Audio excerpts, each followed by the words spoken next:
rimase meravigliata dal paesaggio che la circondava, pieno di prati verdi, alberi da frutto e campi di grano. Dopo un po' decise di fare una pausa e si sedette su una staccionata a contemplare un buffo spaventapasseri in mezzo al campo di grano. Lo spaventapasseri le fece l'occhiolino e in un primo momento la bambina pensò di essersi sbagliata, ma poi vide che lo spaventapasseri le faceva un cenno col capo per salutarla e a quel punto Dorothy scese dallo steccato e andò a vederlo meglio, seguita dal fedele cagnolino Toto. «Buongiorno», disse lo spaventapasseri con una voce un po' rauca. «Ma tu parli?» rispose meravigliata Dorothy. «Certo, ho il cervello pieno di segatura e non sono molto intelligente, ma so parlare», le sorrise. Dorothy era stupita. Non aveva mai visto uno spaventapasseri parlare. «Ma tu te ne stai sempre qui? Non puoi scendere?» «Purtroppo sì, ho un palo infilato nella schiena. Se tu mi facessi la cortesia di togliermelo». Dorothy allora tese entrambe le braccia e lo sfilò dal palo. «Grazie, mia cara bambina, mi sento un uomo nuovo», disse lo spaventapasseri. Poi aggiunse: «Ma come ti chiami?»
Cosa possiamo fare per te?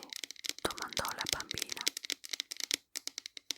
Prendi l'oliatore che sta su quel capanno e ungimi le giunture. Sono talmente arrugginite che non riesco più a muovermi. Dorothy corse al capanno, prese l'oliatore e con cura iniziò ad oliare tutte le giunture, collo, spalle, braccia e gambe, finché l'uomo di latta non fu libero di muoversi. Grazie mille, amici miei. Sarei rimasto per sempre in quella scomoda posizione se non foste arrivati a salvarmi. Come mai siete capitati da queste parti? Stiamo andando alla città di Smeraldo per incontrare il mago di Oz. Voglio chiedergli di farmi ritornare nel Kansas dai miei zii. Mentre lo spaventapasseri vorrebbe chiedergli di ricevere un cervello. Pensate che il mago di Oz mi possa dare un cuore? Chiese l'uomo di latta. Beh, non sarebbe più difficile che dare un cervello allo spaventapasseri. Vieni con noi, gli disse Dorothy. Va bene, però devo portarmi dietro l'oliatore. Se dovessi bagnarmi, mi arrugginirei di nuovo. I tre ripresero il cammino sul sentiero di mattoni dorati. Dopo un po', Dorothy, presa dalla curiosità, chiese all'uomo di latta: ma perché vuoi chiedere al mago di Oz di darti un cuore? Perché una volta ero un uomo in carne e ossa. Mi ero innamorato di una ragazza, ma sua madre non ne voleva sapere di me. Quindi ha chiesto alla strega cattiva dell'Est di impedire che io e sua figlia ci sposassimo. Con un incantesimo la strega mi ha trasformato in un uomo di latta, senza più un cuore per essere innamorato della mia bella. Ecco, se potessi ricevere un cuore, potrei tornare ad essere innamorato di lei. Dorothy e lo spaventapasseri ascoltarono con attenzione, capendo perché ci teneva tanto a volere un cuore. Intanto continuavano a camminare sul sentiero di mattoni dorati attraverso il folto bosco. Ad un certo punto si udì uno spaventoso ruggito e d'un tratto, con un balzo, dalla foresta sbucò fuori un grosso leone che con una zampata fece volare lo spaventapasseri a bordo strada e con gli artigli affilati colpì il boscaiolo di latta. Toto iniziò ad abbaiare forte e il leone spalancò le fauci per azzannarlo, ma Dorothy, per paura che il suo caro cagnolino facesse una brutta fine, si piantò davanti al leone tirandogli 2 sonori schiaffi sul muso. Non azzardarti a toccare Toto, gridò Dorothy. Vergognati, un bestione grosso come te che se la prende con un piccolo cagnolino. Ma io non l'ho morso, rispose piagnucolando il leone, che si stava strofinando il muso con le sue grosse zampe per il dolore degli schiaffi ricevuti. No, ma ci hai provato. Sei solo un codardo. Lo so, sono un codardo, ma che ci posso fare se sono fatto così? Disse in tono triste il leone. E che cosa ti ha fatto diventare così? Chiese Dorothy incuriosita. Non lo so, sono nato codardo. Di solito, per far paura a qualcuno, mi basta fare un grosso ruggito e quello scappa a gambe levate. Ma se qualcuno volesse battersi con me, penso che scapperei io a gambe levate.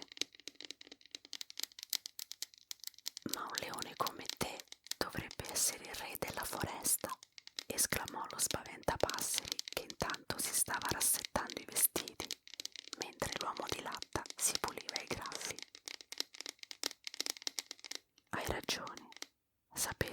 tanto sono infelice per questo. Dovete scusarmi se vi ho spaventato. Ora vi lascio andare per la vostra strada. A proposito, dove siete diretti? Stiamo andando alla città di Smeraldo a chiedere udienza al grande mago di Oz. Devo chiedergli di rimandarmi nel Kansas dai miei zii, disse Dorothy. E io devo chiedergli di darmi un cervello, continuò lo spaventapasseri. E io devo chiedergli di darmi un cuore, aggiunse l'uomo di latta. Il leone codardo li guardò un attimo incuriosito. Poi con un filo di voce chiese: pensate che il mago di Oz potrebbe darmi del coraggio? Se può dare un cervello a me, disse lo spaventapasseri, e a me un cuore, aggiunse il boscaiolo di latta. Se può aiutarmi a tornare a casa, concluse Dorothy. Allora, se non avete nulla in contrario, posso unirmi a voi. Sei il benvenuto, risposero tutti in coro, e anche Toto abbaiò con approvazione. Il gruppetto quindi si rimise felice in viaggio lungo il sentiero di mattoni dorati che portava alla città di Smeraldo.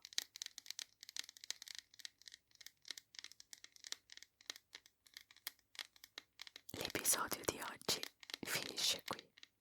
Presto avrete la terza parte. Siete ancora svegli? Mettete un bel like se il video vi è piaciuto e se non lo avete ancora fatto iscrivetevi al canale per non perdere i prossimi appuntamenti. Se siete arrivati fino a qui, commentate con l'emoji del leone. Con questo vi saluto. Spero di essere riuscita a farvi rilassare e noi ci vediamo al prossimo video.